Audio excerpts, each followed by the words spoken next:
You have been digging for 10 years. Journals filled and shelved.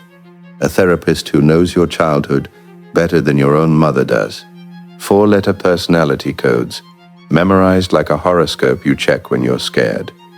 Retreats where you sat cross-legged in silence, waiting for the real you to finally step forward and introduce itself.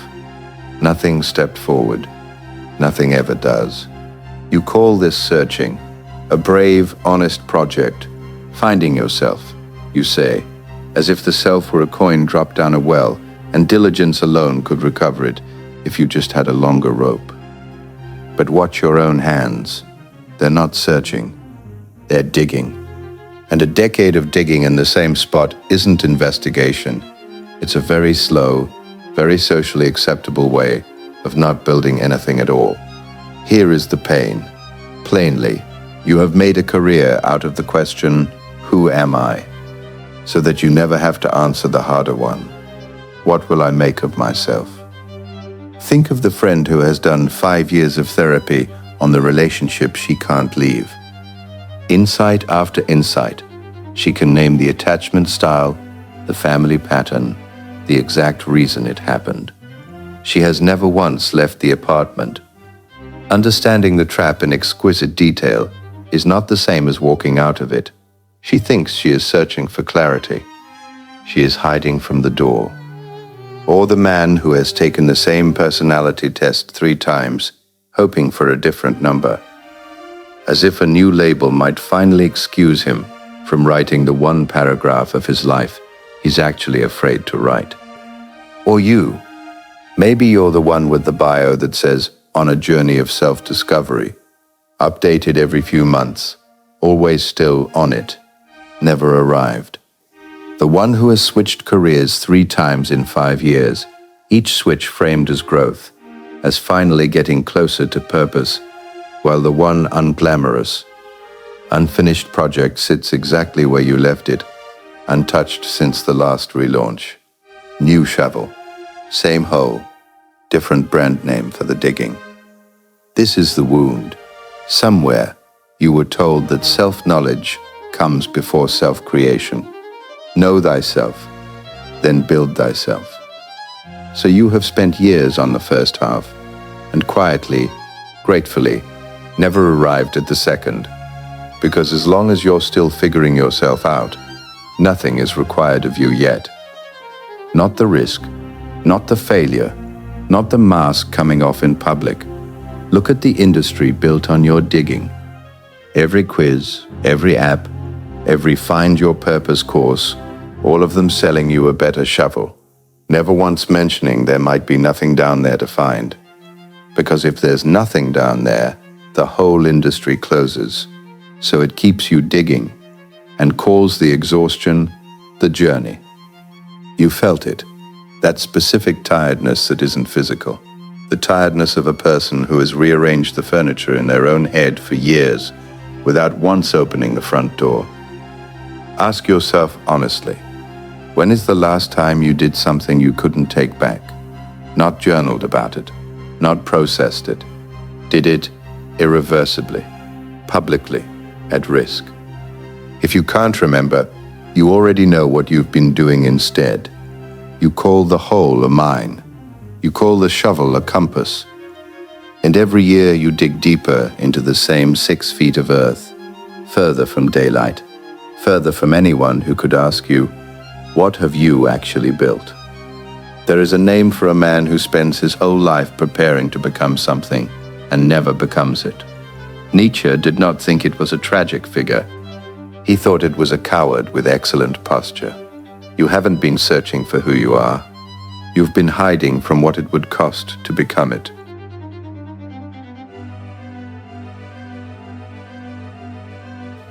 Nietzsche would not comfort you. He'd ask a colder question. Why does digging feel like virtue, while building feels like exposure? He has an answer, and it's called the ascetic ideal.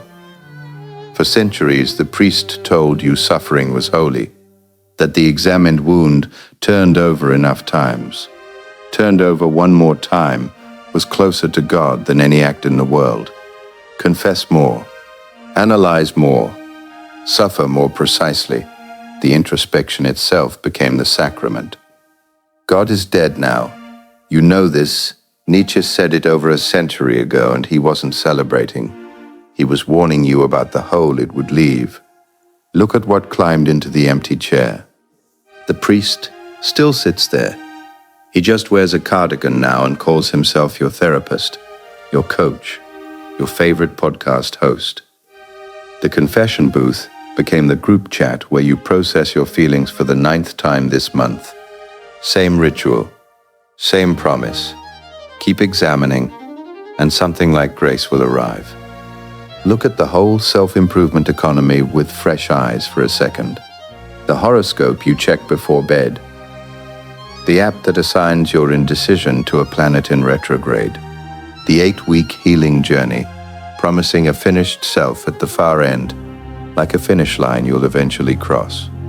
All of it borrows the priest's oldest trick. Keep the wound open just long enough, examine it just carefully enough, and something holy will eventually arrive. It won't. It was never designed to. A permanent patient is a much better customer than a healed one. Here is where it gets sharper. Nietzsche's real target isn't therapy. It's ressentiment, the quiet backward-looking rage of someone who cannot act, so they explain instead. The employee passed over for promotion who spends a year building an airtight case for why the system is rigged, why the boss is a narcissist, why it was never fair. Instead of the one afternoon it would take to ask for the raise directly and risk the no, the explanation might even be true. The politics might be real. But notice what the explanation is doing while it's being so thorough. It's making the inaction look like wisdom. That's ressentiment's whole trick. It cannot create, so it moralizes. It calls its own paralysis seeing clearly. It calls the other person's confidence privilege, luck, toxicity, anything except the one word it refuses, freedom, exercised while yours sat in a drawer. You do this on your phone every night. You scroll past someone who launched the thing you've been researching for 2 years, and something in you reaches instantly for a verdict. They got lucky. They had help. They don't know what they're risking. Rarely do you reach for the plainer read. They built, you didn't. Ressentiment always arrives first, fully dressed as insight, and it is always, without exception, cheaper than the raise, the launch, the phone call you didn't make. This is slave morality, in Nietzsche's own blunt terms. Not chains, but a psychology built by people who couldn't act, so they redefined good as whatever the powerful weren't. Meek became good. Passive became humble. Caution became wisdom. Digging became doing the work. Master morality doesn't ask permission first. It doesn't audit its motives for 3 years before allowing itself a life. It says, this is what I want. This is what I'll build. And calls that good before it ever consults a committee of feelings about whether it's allowed to. Slave morality starts with the other and asks, what do I resent? Master morality starts with itself and asks, what do I want to become? Notice which question you actually spend your nights on.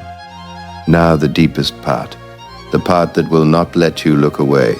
Nietzsche's real engine underneath all of it is what he calls will to power, not domination, not cruelty, but the basic drive of anything alive to grow, to discharge its strength, to become more than it was.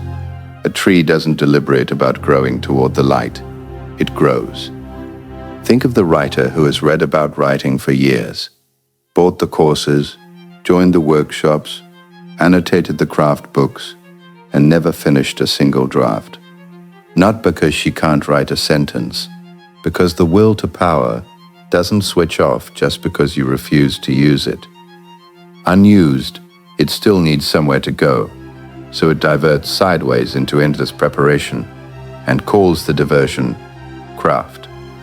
You were not built to understand yourself into stillness.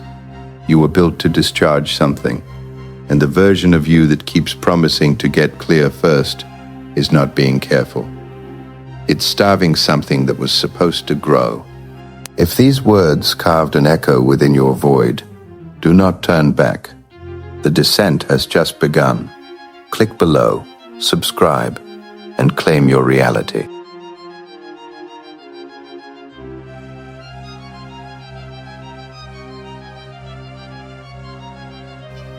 Here is the assumption you walked in with, the one nobody said out loud, that underneath all the noise, there's a true you, a clean, essential self, waiting patiently in the dark for you to finally dig deep enough to reach it. Find it, and everything clicks. That's the whole premise of the search. Nietzsche wants to take that premise and put it in the ground. In one of his sharpest moves, he points out that there is no doer behind the deed. We say lightning flashes, as if there were a separate thing called lightning that then performs the act of flashing. There isn't. The flash is all there is. The self, he says, works the same way. We say, I acted, as if a fixed essential I sat behind the action, pulling a lever. There isn't. There is only the acting. The doer is a grammatical habit, not a discovery waiting to be made.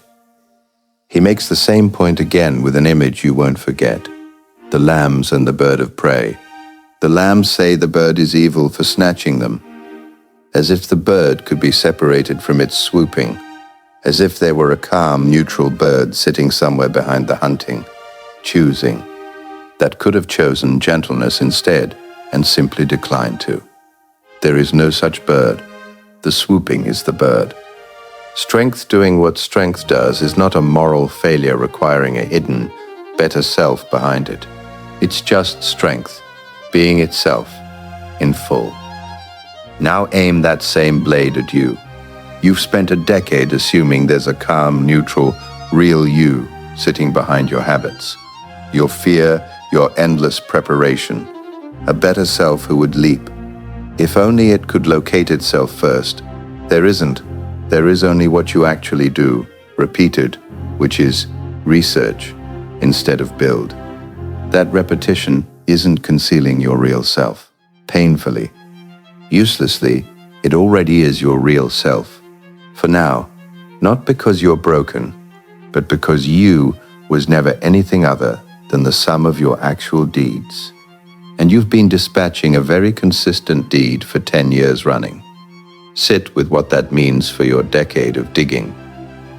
If there is no fixed self buried down there, no true you, pre-assembled, waiting for excavation, then every hour you've spent trying to unearth it wasn't a failed search. It was a hole with nothing at the bottom of it, ever, by design. This is the part that should genuinely frighten you, so let it. You have not been failing to find yourself. You have been correctly, efficiently finding nothing, because yourself, in the sense you meant it, was never down there to find. The archaeologist was always a con, sold to you because a search implies a destination, and a destination lets you keep walking toward it forever, without ever technically failing. You weren't excavating a self, you were excavating an excuse, a very deep, very elaborate, very sincere excuse, for never having to pick up a tool and make one. Here is the assumption's corpse, laid out plainly. The self is not a fact you uncover. It is a work you commit. Nietzsche's phrase for this, the one line most people quote without feeling its weight, is become who you are. Not discover, become. The word is a hammer, not a shovel. It doesn't point downward, into the earth, towards something already finished and waiting. It points forward, into the block, towards something that does not exist yet, and never will unless a hand takes a tool to it. Think of what that does to the grief of your last 10 years. All that searching, all that processing, all those quizzes and confessions and retreats, not a noble failure to find a treasure buried too deep. A grave, dug with your own hands, for the person you keep almost becoming and then, every time, deciding not to. That is the dark floor of this. Sit on it for one more second before I pull you up. Now here is the release, and it should hit you physically. Not as an idea, the hole is empty, which means you were never behind. You were never almost there. There is no there, which means right now, standing in this pit you've spent 10 years excavating, you can finally stop apologizing for what you haven't found and put your hand on the wall instead of the floor. Because a wall can be carved. You've been kneeling in the dirt looking for a face. Stand up, turn around. The block has been behind you the whole time, uncut, unclaimed, waiting on nothing but your hand.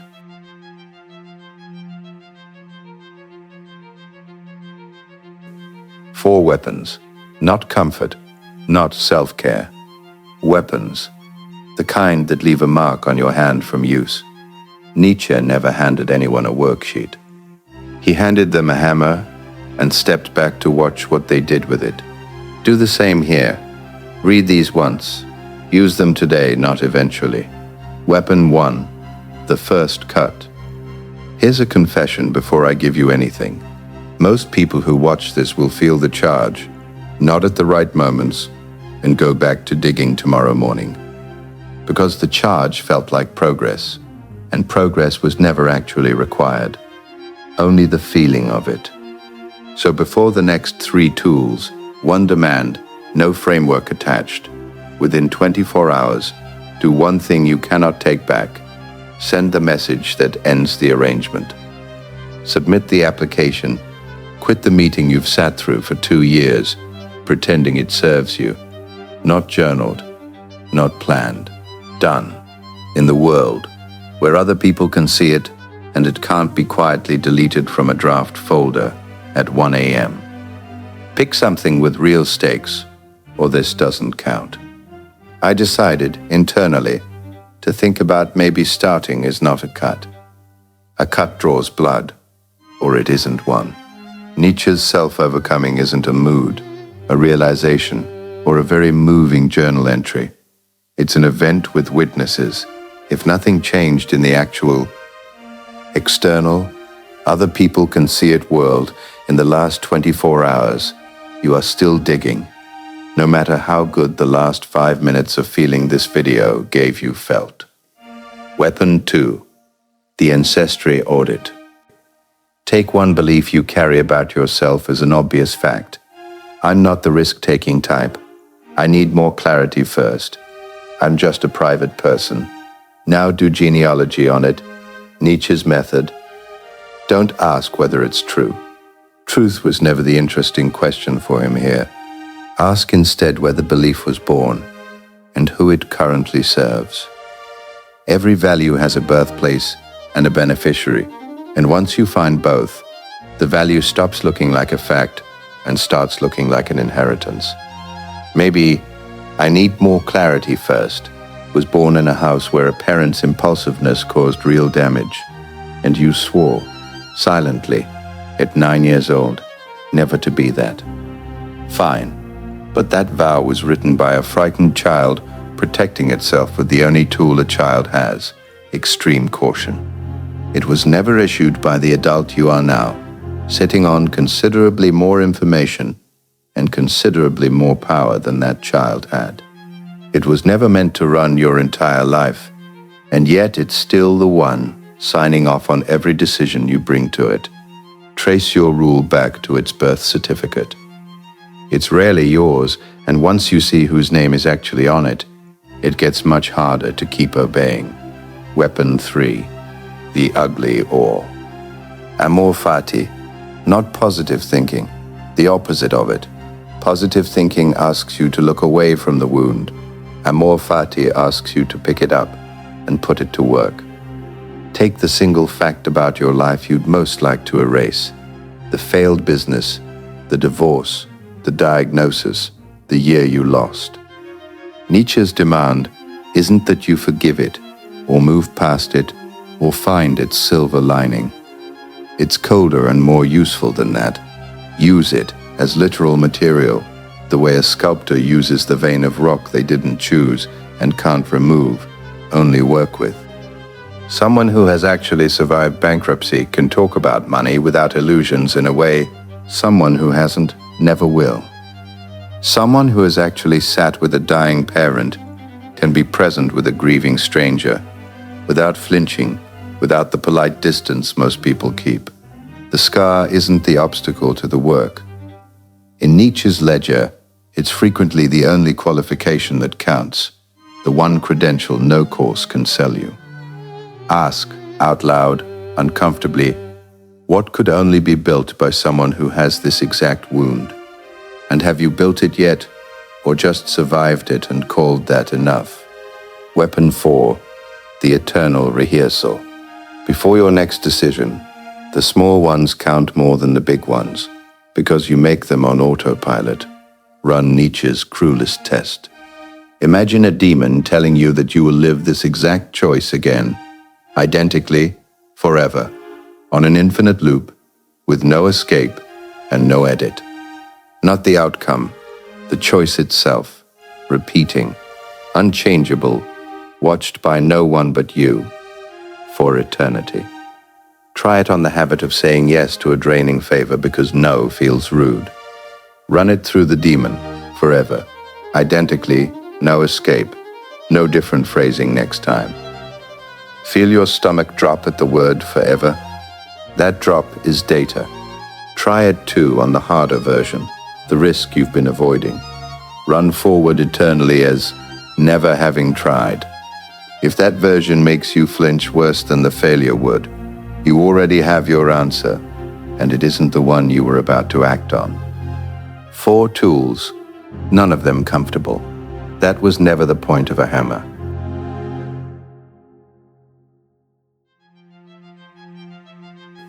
Picture the same person from the beginning, 10 years into the dig, journal open, therapy scheduled, a 4th personality quiz loading on their phone. This is the friend who could describe her relationships every fault line and still couldn't find the door. This is the man who kept retaking the test, hoping for a different number. This is you, most likely, on an ordinary Tuesday. Nothing special marked on the calendar. No dramatic rock bottom, just another morning indistinguishable from the last 300. But it's a different morning now. The alarm goes off. The old hand reaches for the phone, thumb already moving toward the app, the horoscope, the understand yourself better notification. And it stops, mid-air. Not because the shovel got heavier, because for the first time, the hand notices it's holding a shovel at all, and remembers there's no bottom to reach, no coin down there with a name on it. Just more dirt, forever, if it keeps digging. So instead, the phone goes down, screen dark, and on the desk beside it, the thing that's been sitting there for 11 months, untouched, the business plan, the manuscript's first page, the number of the person they need to call and finally tell the truth to. The block, not the pit. The hand moves toward that instead, not because it feels ready. Readiness was always the last excuse the digging offered before it let you leave. The hand moves because Nietzsche's whole demand was never understand first, then act. It was act and become legible to yourself through what you build. You don't find the sculpture by staring at the marble harder. You find out what was possible by swinging. This is what changed, not the wound, not the fear, not even the doubt, which is still there, fully present, uncured. What changed is which tool the hand reaches for at the moment of the ordinary morning decision. Shovel or hammer, down or forward. By evening, nothing dramatic has happened. No lightning, no transformation, no music swelling. Just one page written that didn't exist that morning. One phone call made, voice shaking through the first 10 seconds and steady by the end. One no said out loud to something that should have been refused months ago. Small, on paper. Different, in the body. The particular tiredness of having made something which is nothing like the tiredness of having only dug. The pit stays where it is. It always will. You can visit it, even on the bad days, the way you'd visit an old apartment you used to live in, but you don't live there anymore. You come home now to the block, half-shaped, ugly in places, unmistakably yours, marked all over with the bad early cuts of someone still learning to hold the hammer properly. That's not failure. That's the only thing a life ever looks like, while it's actually being made. You were never a miner. You were a sculptor who mistook the marble for a grave and knelt at it for 10 years, mourning a self that hadn't died because it hadn't been born yet and was waiting. The whole time, on your hand. No one is coming to hand you the finished shape. No test will name it. No amount of understanding will carve it for you, while you keep both hands folded in your lap, watching the block. Calling the watching the work. There was only ever one way this was going to happen, and it required exactly one thing you have not yet fully given it: the swing. Put it down, pick it up. That's the whole doctrine. So stop excavating, start carving.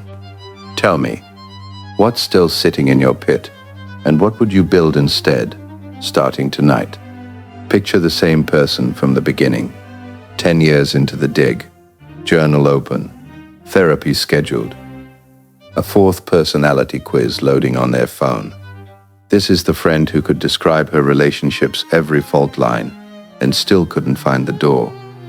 This is the man who kept retaking the test, hoping for a different number. This is you, most likely, on an ordinary Tuesday. Nothing special marked on the calendar, no dramatic rock bottom, just another morning indistinguishable from the last 300. But it's a different morning now. The alarm goes off. The old hand reaches for the phone, thumb already moving toward the app, the horoscope, the understand yourself better notification. And it stops, mid-air. Not because the shovel got heavier, because for the first time, the hand notices it's holding a shovel at all, and remembers there's no bottom to reach, no coin down there with a name on it. Just more dirt forever if it keeps digging.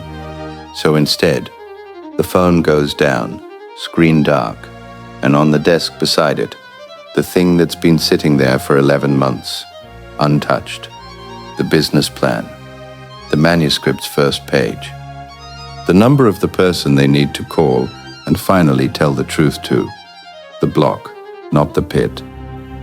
The hand moves toward that instead, not because it feels ready. Readiness was always the last excuse the digging offered before it let you leave. The hand moves because Nietzsche's whole demand was never understand first, then act.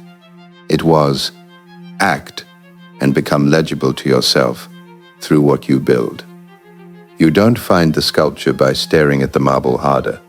You find out what was possible by swinging.